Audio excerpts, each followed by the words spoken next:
Hello everyone and welcome back to our channel. Today we're gonna see how to see backup photos in Google Photos.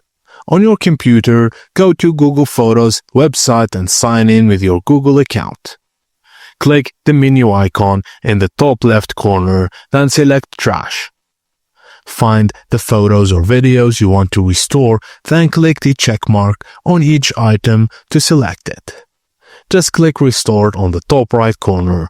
This restores photos will appear in your main Google Photos library and in the albums where they were previously in. If you want to do it on Android and iOS, open the Google Photos app, tap on the menu icon on your profile, then select Trash. Just tap Restored in the top right corner when you select the photos you want to retrieve. And that's it guys, as simple as that. Thank you for watching, and please don't forget to like and subscribe for more.